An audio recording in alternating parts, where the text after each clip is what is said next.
Cell division during gamete formation. Gamete formation के दौरान cell division एक बहुत ही स्पेशलाइज्ड प्रोसेस है जिसे कि मियोसिस कहते हैं। मियोसिस के कारण ही गैमेट के पास हाफ नंबर ऑफ क्रोमोसोम रहते हैं। यह जो है रिडक्शन काफ़ी ज़रूरी होता है। फिर इसके स्टेजेस की बात करें तो यह 2 सक्सेसिव डिवीज़न में होता है। एक होता है मियोसिस 1, दूसरा होता है मियोसिस 2। मियोसिस 1 को रिडक्शनल डिवीज़न भी करते हैं। यह क्रोमोसोम नंबर को हाफ कर देता है।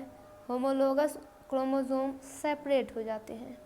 फेज की बात करें तो पहला होता है प्रोफेज 1, क्रोमोसोम कंडेंस करेगा और पेयर अप हो जाएगा और होमोलोगस पेयर बनाएगा। क्रॉसिंग ओवर भी इसी समय होती है जहाँ पे कि homologous chromosome genetic material exchange करते हैं और जेनेटिक डाइवर्सिटी को इंक्रीज करते हैं। अब न्यूक्लियर इन्वेलप ब्रेक डाउन करेगा और स्पाइंडल फाइबर्स का फॉर्मेशन होगा। दूसरा है मेटाफेज 1, इसमें होमोलोगस क्रोमोसोम और इक्वेटोरियल प्लेट एक साथ आएंगे।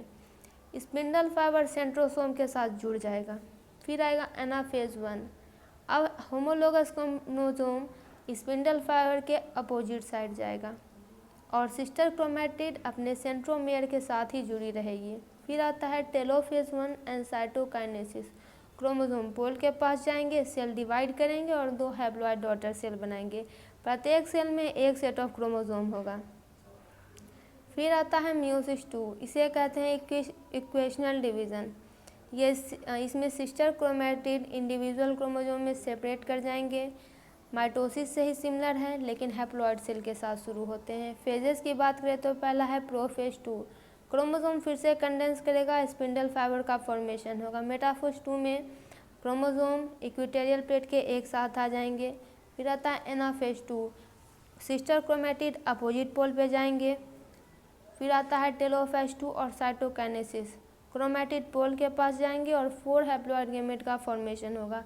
मेल में जो ऑल 4 हैं वो फंक्शनल स्पर्म हो जाएंगे। फीमेल में एक फंक्शनल एग बनेगी जबकि बाकी 3 पोलर बॉडी रहेंगी।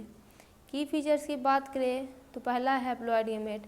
मियोसिस ये इंश्योर कर देता है कि अब गैमेट हाफ ही जेनेटिक मटेरियल कैरी करेगा। दूसरा आता है कि ये जेनेटिक वेरिएशन लाएगा। तीसरा है कि इसमें 2 राउंड ऑफ डिवीज़न होगा। तो यह एक बहुत ही इंट्रिकेट प्रोसेस है।